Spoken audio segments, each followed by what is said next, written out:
Welcome, everybody, and welcome, fellow patriots. Welcome, fellow Americans. Welcome to the Conservative Commandos radio show. And actually, this is a very special edition of Conservative Commandos in conjunction with AUN TV. My co-host today is Mr. Dana Allen. Dana is the CEO and president of AUN TV. Dana was also one of the original creators of Newsmax. Dana, welcome, and please welcome our guest. Thank you, Rick, and I am honored to introduce our guest today. He's James Meredith, a hero of human rights in the United States, and his background is he was in the Air Force, and then after serving in the Air Force, he wanted to force the issue of racial segregation at the University of Mississippi. And so in 1961, he tried to go to the school. They would not allow him to. It eventually went to the Supreme Court. In 1962, he was allowed to go there, the first student considered to be black to be allowed to go to the University of Mississippi. It required hundreds of troops there to allow him in there. They had riots. The young college students were so opposed to racial integration that they rioted. They actually killed two people. For him to go to school, they had to leave hundreds of troops on the campus to protect him. I mean, this is just amazing what this man went through. Then after that, in 1966, he decided to do a march against fears, what he named it, and he did a one-man march from Memphis, Tennessee to Jackson, Mississippi, and on the second day he was shot and unfortunately did survive. Thank you, James, for joining us today. We're honored to have you. Thank you very much. I've read up on you, and so I know where the courage came from, but I'll let you put it in your own words. How did you get the courage to do those things? It was God's will, which was taught to me from childhood. By the time I was 12 years old, I knew every book of the Bible, and didn't really understand what I knew, and I was way past 50 years old. But basically, I not only think that that's what enabled me, I believe that is the only cure for our present problems. Mm-hmm. Very, very, very good. Something else about you that really stands out is you're a nonconformist. You are a very independent thinker. I presume that probably even went back to your childhood. You were that way. Where did that come from? Again, I mean, actually, everything that I've done, although I tried to conceal it and cover it up, was, in my way of thinking, a mission from God. Mm-hmm. Everything that I did, I thought was trying to follow God's will, which to me is creating a heaven on earth as it is in heaven, a life on earth as it is in heaven. And that involved primarily doing good and doing right. Mm-hmm. And that has always been my mission, to do the will of God. Very, very impressive. And I think it's, about the only way you can explain it. I only know one other person that I even consider into your realm of bravery, and I won't say who it was, but he was willing to go into Afghanistan about a year before 9/11 to interview Osama bin Laden, and I told him not to do it because he had children. I did not think he was going to come back alive, but that extreme degree of bravery that you've shown, I think I accept your explanation of how you're able to do it. Now, during that, tell us about the riots that took place. So these are young college students, and they were so upset. And that is all extremely misleading. Oh, really? Tell us. There was an insurrection in the state of Mississippi. They refused to obey the laws of the United States of America as decided by the properly selected Supreme Court, the body that determines.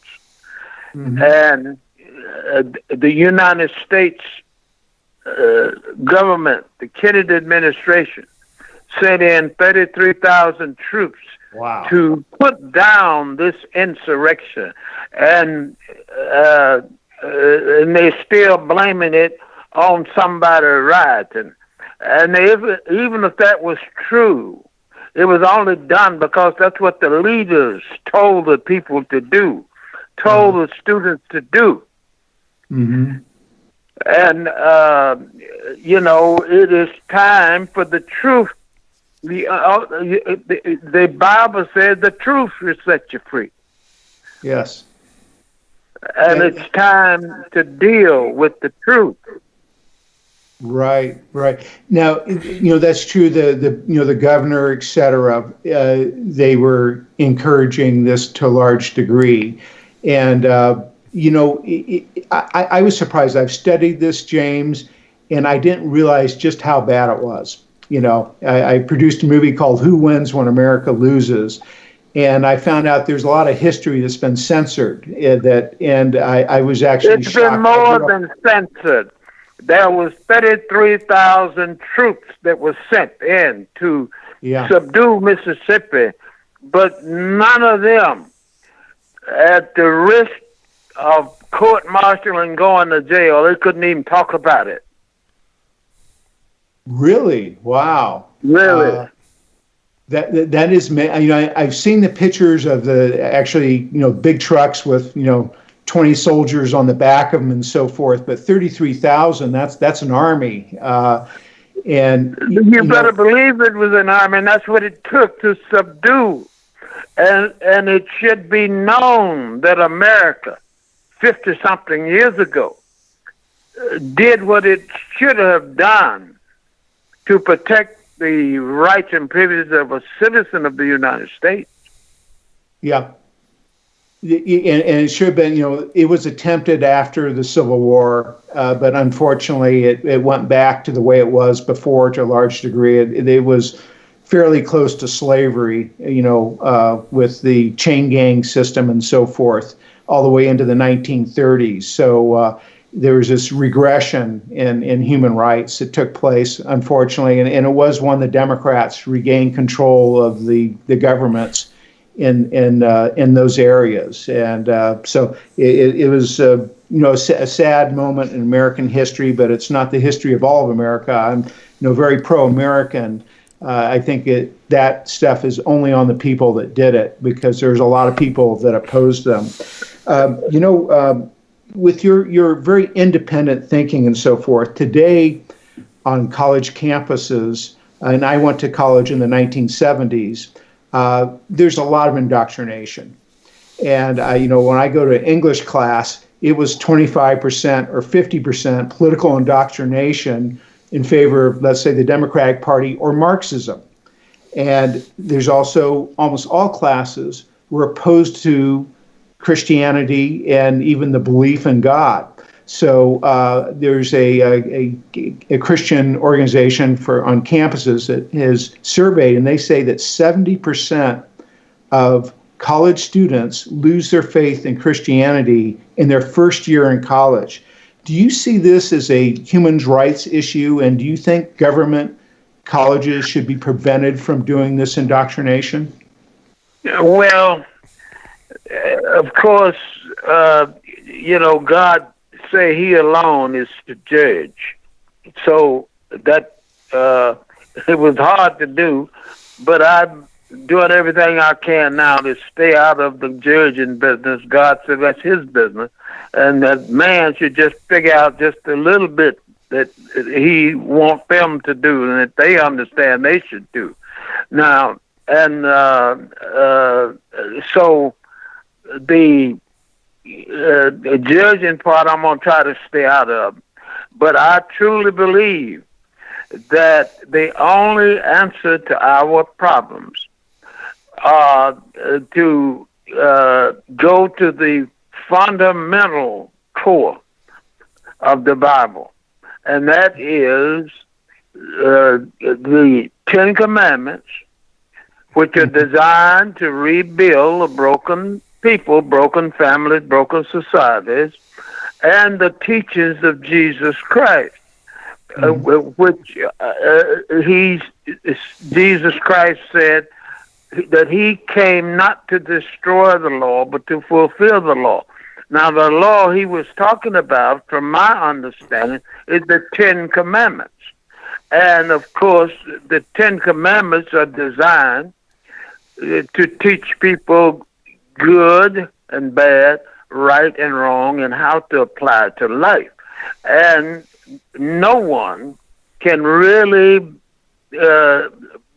be completely, even in school. I think the solution to our crime problem, our school problem, is all the same. If a child cannot sit still and pay attention, you cannot teach them. And that the base for that is a religious foundation. And there may be some other way, but I think all these other experiments have not worked. Mm-hmm. Here on the Conservative Commandos radio show, this is a very special edition in association with AUN TV. I'm Rick Trader. My co-host today is Dana Allen. Dana is the the president and CEO of AUN TV. Our guest today is James Meredith. Mr. Meredith, when we talk about Christianity, it seems like Christianity today is under attack from the left and from the media. Do you also see it that way? Well, let's go back to the last question. What I see is religion not doing its job. That is the problem, not what other people do. Particularly, I believe, in the case of blacks in Mississippi. I think what they do will determine the future in terms of the crime problem, the education problem, and the religious problem. It depends on what we do, particularly the elders. When God called Moses to the top of Mount Sinai and gave him the Ten Commandments, he instructed him to take them back and teach it to all the elders and have the elders live them, and after they live them, to teach it to all of the people. And that is what is not being done now. And if we do that, everything else will fall in place. Well, whose job is that? Is it the job of ministers and priests? Is it the job of parents? Is it the job of family? It's the job, as I understand it, of every Christian. And every Christian has a duty to do what Jesus Christ did. And that is to work to, and everybody sort of know, all you got to read the first 4 chapters of the New Testament, book of the New Testament, and there almost nobody don't know what it is they're supposed to do. Here in the Conservative Commandos radio show, this is a very special edition of our show in conjunction with AUN TV. Our guest this segment is James Meredith. Mr. Meredith, earlier in the interview, Dana asked you about the riots back in the 60s, and you said they weren't riots, they were insurrections. What are we seeing today when we see people in Washington, D.C. disrupting Congress, climbing the walls of the Supreme Court, climbing statues, breaking windows, burning cars because they're not getting their way. Is that a mob? Is that a riot? Or is that another type of insurrection? Now, I think you answered that question when you asked the other question, and you implied that certain things were being taught in schools. Mm-hmm. And what I'm saying is the real problem is what the people who know the truth, the Christian people, are not doing their job. If they did their job, these other things wouldn't prevail as they are prevailing now. And you described it well, and we see it on TV every time we turn it on at night. Good. On the issue, I don't like talking about race, and part of it is that racial identity, strong racial identity, leads to bad things. When you were growing up, there was a tremendous amount of racial identity of whites, where they thought they were superior, they shouldn't associate with blacks or... No, you got it wrong. Oh, really? Okay. They did not think they were superior. They created a society where they were indeed superior. Okay. And anybody that don't recognize the truth are perpetuating a lie and failing to deal with the truth. Interesting. You're such an independent thinker. I really appreciate that. Now, on that issue, do you see danger in people having a lot, constantly talking about race and having, people refer to say, I'm a Black American. See, I don't think of myself as a race. I think of myself as being an American. Do you see a danger in all that racial identity that's going on today? Well, you got to understand the race thing, for most part, is a black-white thing. The real issue is not black and white race. It's rich and poor, have not. But the status quo is what most people direct their life at. And the black-white race issue is the most emotional issue, which is always used to maintain the status quo. And that is the real issue. We are not dealing with the truth. And it's the truth that will set us free. And if we deal with the truth, and as you said, what they teach in school is important, but what is not done by religious people, particularly Christians, who have pledged their life and their energy to Jesus Christ and God, they're not doing their job. That's the problem. Do you think part of the solution to that, I presume, is, as you're doing right now, talking about that? Do you see any other solutions to help bring that about? Well, that's difficult to deal with because I don't know if you've had the occasion, but the last speech that Dr. Martin Luther King made, called his mountaintop speech. And he spent most of the speech on that subject. And it was over an hour long. And the vast majority of the speech was talked about taking care of man's business, doing man's plan, arguing about which man's plan is better. But he, in the end, he said he was going to spend the rest of his life, long or short, it turned out to be short, doing God's will. Now, the thing about it, man's plan, and America has had the best man plan in the last 200 or 300 years. I mean, but whenever you fail to follow God's plan, as laid out in the Ten Commandments, everything fall apart.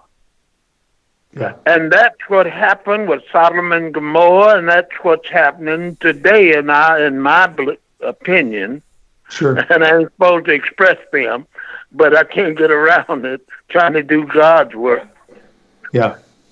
Yeah, that's true. You know, if you look at the worst places today to live, it would probably be Detroit. They've lost 1 million people, lost jobs, and they, you know, have their philosophy in that city is, you know, the opposite of the Ten Commandments. You know, most children don't have, you know, a father at the home, et cetera, and and it just deteriorates. You know, you know, what happened in your era, you know, like there's someone, Candace Owens, I'm not sure if you're familiar with her, and she says that young blacks today are spoiled brats, you know, that it was their grandparents that went through all the discrimination. And, you know, you're better probably than anyone to put a, you know, meter on this, but being the way things were in 1960 compared to the way they are today, what differential, you know, how many times, you know, more racial discrimination was going on then than now, would you say?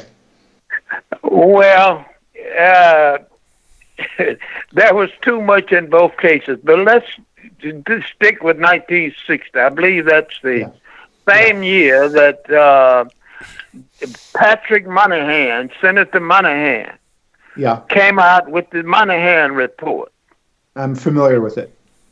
And the report brought out that the new programs were designed to break up families.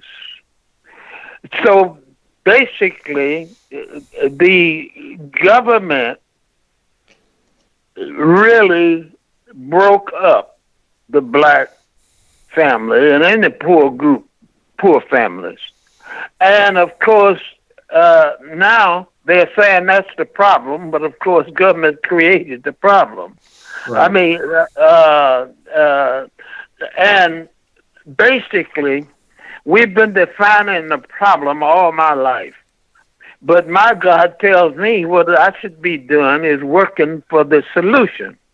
Mm-hmm, mm-hmm. Right. And I have decided that the only solution is God's plan, not saying that man's plan should not be considered. But somebody has to do God's will, and that is keep the moral character. The real problem, as I see it, in America today is a lowering of the moral character in our society, and the only thing to keep that from breaking the whole system, society down, is to raise the moral character, and where you don't have immoral things, where you don't have, where you have old people teaching young people not to steal, not to kill, not to take justice in their own hands. And whenever there's injustice, like you mentioned about Detroit, people have no choice but to take justice into their own hands. I mean, so that two things, man's plan and God's plan. And just about everybody now just spend all their time on man's plan instead of taking care of God's business. Here on the Conservative Commandos radio show, this is a very special edition in association with AUN TV. My name is Rick Trader. My co-host today is Dana Allen, and our guest this segment is James Meredith.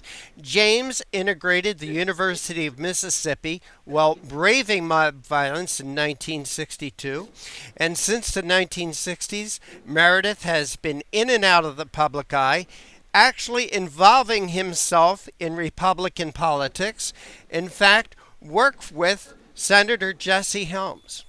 Mr. Meredith, when I called you yesterday to set up this interview, I made a mistake.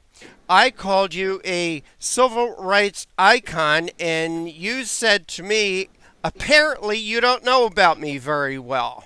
Why don't you like to be referred to as a civil rights icon? Because it was the same as helping the people by creating a welfare system that destroyed the family.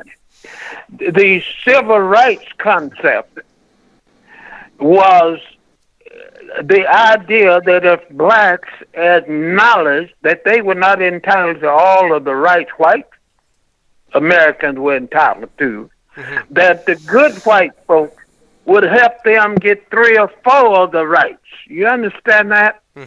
That was such an insult to me. You understand? Any other citizen think that he's entitled to what I'm not entitled to, and just because he's a good guy, gonna help me to get 3 rights when I'm entitled to 1 million? I'm going to shut my mouth before God punished me for trying to do his job, judging. You know, Mr. Meredith, in 1962, I was a young boy. I was only like 11 or 12 years old. I remember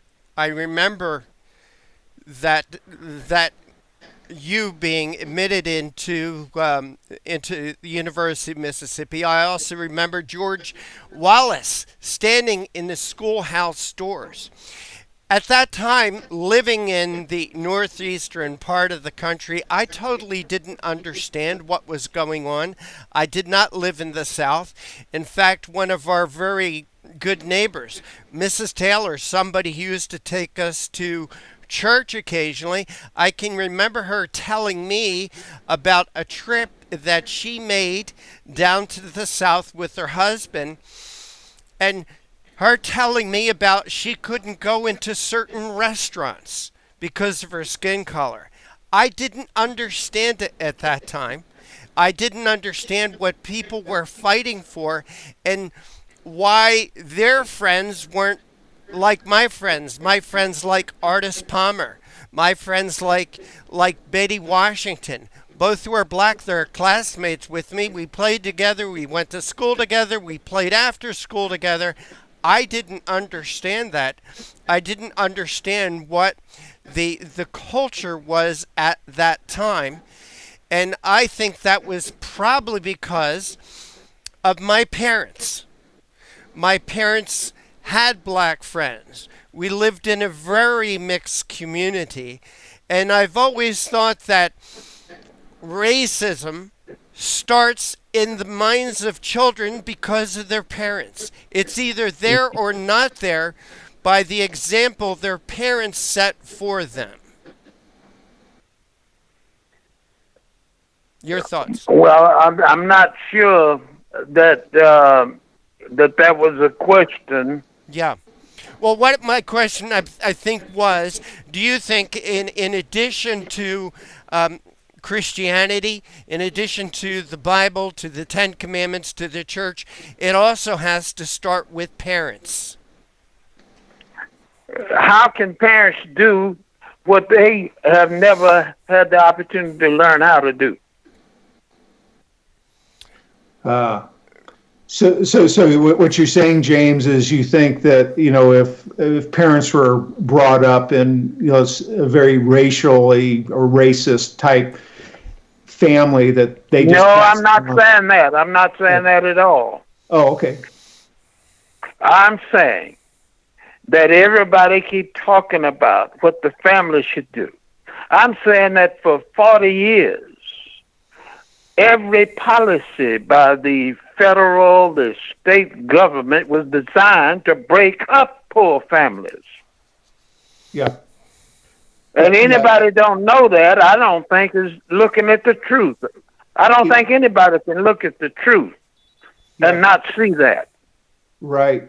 And there are beneficiaries to that. I mentioned I did a documentary, and I go, who wins when America loses? That was the question. And then I studied it. And what I found out is, I won't beat around the bush, it's the Democratic Party wins when America loses. So in Detroit, in 1960, it was the richest city for the average worker. It had the highest median wages in the world. People from all around the world were coming to Detroit to get high-paying jobs.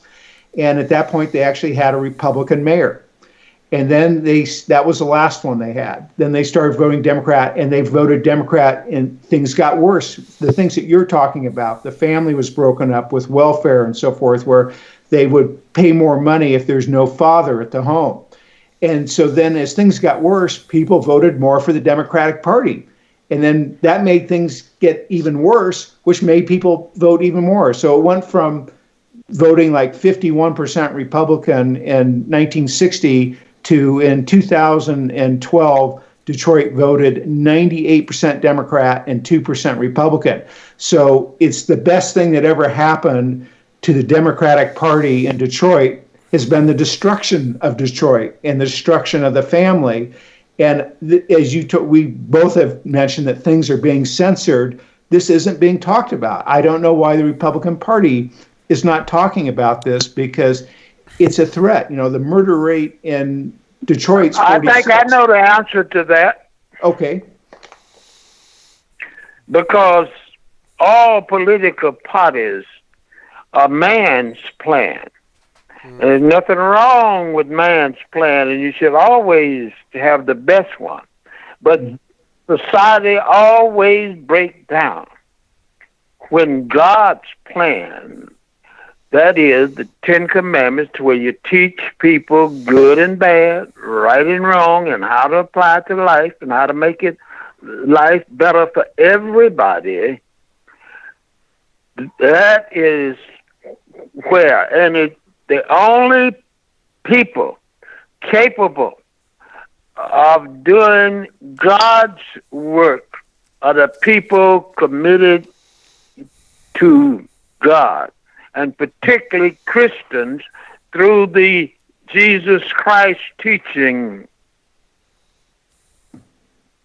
Got you. Yeah, very good. And all of the governments in the world cannot raise the moral character of a people. Yeah, that's interesting. By the way, James, anytime you want to express your ideas, we want to give you an open mic, basically at AUN TV. I think you have a great deal to contribute, and I appreciate what you've done in the past. Not that the interview's over, but I just wanted to throw that out to you. Well, thank you very much. Yep, and another thing is preventing problems before they start. So some of the race problems we had in slavery, if that was never done, we'd be so much better off today. Everyone would be better off. And so when I see something new coming along that is evil, that's similar to that, I want to try to stop it. And I see that going on today. And it's in relation to policemen, that there's like a new bigotry against policemen where they're automatically assumed to be guilty in anything. And it used to be that a black person in the Democrat-controlled South was automatically considered to be guilty. So if just one white woman said, "Oh, he looked at me the wrong way," that person could be lynched on the spot. And unfortunately, that happened a lot. It was terrorism is what it is. So seeing this happening today where, the police are villainized and even dehumanized, like called pigs instead of, people. And you have a special perspective. Do you see a danger on this exact same thing? Do you see a new discrimination or bigotry against the police today? I see the answer to that problem as being exactly the same as the answer to our public school problem, to our crime problem. It's all the same. The people have to be taught good and bad, or good from bad, however you want to put it, right and wrong, or right from wrong, and how to apply that to life. You never have a good society unless everybody's business is everybody's business. Mm-hmm. And we have created a society where everything bad is supposed to be a secret. Mm-hmm. Everything bad, everybody should know, so they'll know what to avoid. Mm-hmm. Mm-hmm. Good. Would you encourage that today people to try just on that one issue that, let's not automatically assume the police are guilty, is what went on in Ferguson and so forth. Do you see just, I get your overall answer, but do you see a danger just on that one specific issue that there is a new discrimination being created? I'm glad you mentioned Ferguson. Yeah. Because that's the best known of all of the things in that category that's happened in the last 2 or 3 years. Mm-hmm. The most notable thing to me about that case was what the young man did 10 minutes before he got shot. Yeah. And nobody has spoken to that. Yeah. That's right. He was robbing a store, and then afterwards he actually Nobody has taken responsibility for failing to do their job so that he would know better. Now, on the other hand, nobody's taken responsibility for the officer that shot him, that he too was taught good and bad, right and wrong. Mm-hmm. But don't you understand what I'm saying? Yeah. If the people who are responsible for the moral character of a society do their job, then everybody work to do the right thing. Gotcha. Yeah.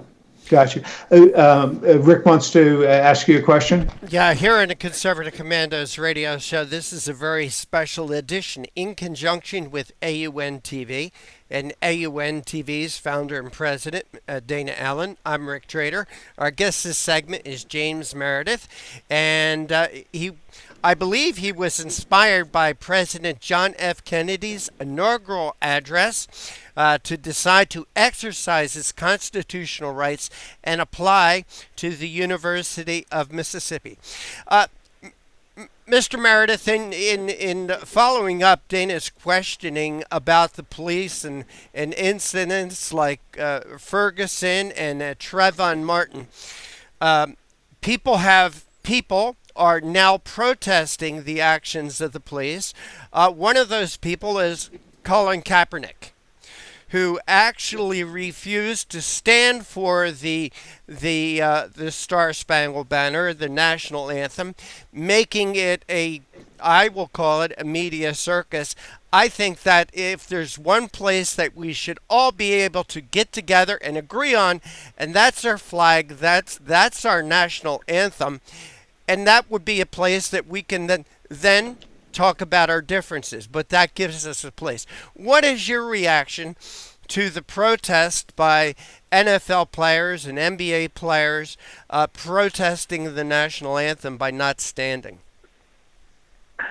That's extremely simple for me because I had to make a choice whether I was going to deal with man's plan or God's plan.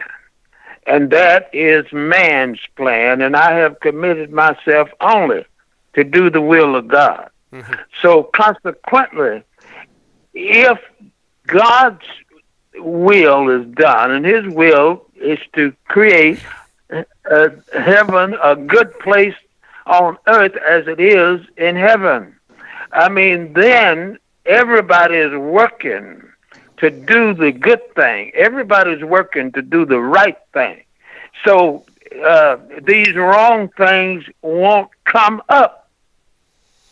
I don't know. The silence make me think I ain't making no sense. But the most significant decision I had to make in my life, I had read many years. I read the Bible more than I have anything else, more time than anything else. And many times I've seen the Son of Man, referring to Jesus Christ, the Son of God. And I had to decide whether Jesus Christ was man or God. And I had to decide he was God. And when I made that decision, I could either do man's will or God's will. Right now, I'm in the God business, only doing God's will. Very good. Mr. Meredith, in the Bible, in Samuel, there's this thing where when the Israelites first came out of Egypt, they basically had no government. They had no legislature and they had no executive. They only had a judiciary. So it'd be like Deborah was the judge of But of Israel. course, that is not my understanding. Oh, really? Their head of their government was God. Yeah, exactly. Yes, that's actually what I meant. And so in Samuel, they came to him and they said, we want a king. Everyone else around us has a king, and Samuel tell him, no, God is your king. And, they wanted to have a bigger government. They only had a judiciary. They had a judge, but they had no executive and they had no legislature. God was their king. And so God told Samuel, yes, what they're doing is wrong, but go ahead and give them what they want. And they will, after they have a government, they will say, and they're getting taxed and their, children are being taken by the government for warfare or servants or whatever, that they'll come crying to me and say, take this government away from us. And I won't listen to them. They're stuck with having this. So how that applies to today, I see a lot of people worship government like God.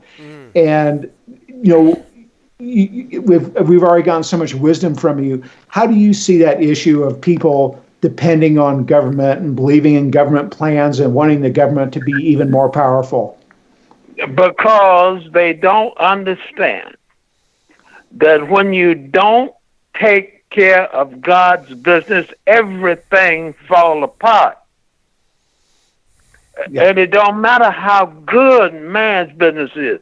The king system, as opposed to God being our king, the king part is a man's part. I mean, and that's where the breakdown is. Mm-hmm. Yep.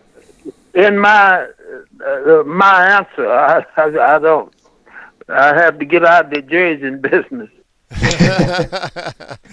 Here on the Conservative Commandos radio show, this is a very special production between Conservative Commandos and AUN TV. My host today is Dana Allen, President and CEO of AUN TV. Our guest has been James Meredith. And Dana, we've got to wrap things up. Yes. But do you have any final questions for Mr. James Meredith? I do. And James, I'm so impressed by you. And we have an award in America, it's, the Presidential Freedom Award. And it tends to go to people that are good at sports, like Arnold Palmer got one, or Warren Buffett got a Presidential Freedom Medal for being rich, basically. And I think it should go to people actually like yourself. There's someone called Edward Smith. Now, let me answer that before you even say I do not accept awards. Okay. I wanted to know that. But if you would accept it, I think you deserve it, but I will not seek it for you because you don't want it. But I think it should go to brave people like you, or that there's a mayor in Omaha that stood up. But to don't you understand? To me, that's a man's plan. Yep. No, you're very consistent. There you go. Oh, I'm sorry. Mr. James Meredith, we want to thank you so much for being with us today. We know you have written several books. How can our audience follow what you do, read your books? Do you write columns now, or how can people reach out to you? Well, I'm 85 plus years old. God bless you. So I just hope I still be here. But I don't, you got me, as far as I know, on the first call. Yeah. So it must not be that difficult.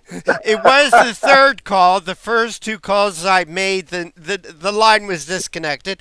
But I was honored. We are honored that you agreed to be with us today. Again, what Dana said, you are so consistent. You are so consistent of your message of God. I mean, with everything that you have been through in life, with all your experiences, you keep bringing it back to God, and I think that's what we all should do. And I think that is the only answer to all of our problems. Amen to that. Mr. James Meredith, again, thank you so much for joining us. Take care, and God bless. Thank you. Yeah, God bless. And this has been a very special edition of the Conservative Commandos radio show in association with AUN TV and its founder, CEO, and president, Mr. Dana Allen. Thank you so much for joining us. Take care. God bless. We got to run. We got to go. Take care. God bless. We'll see you on TV and on radio.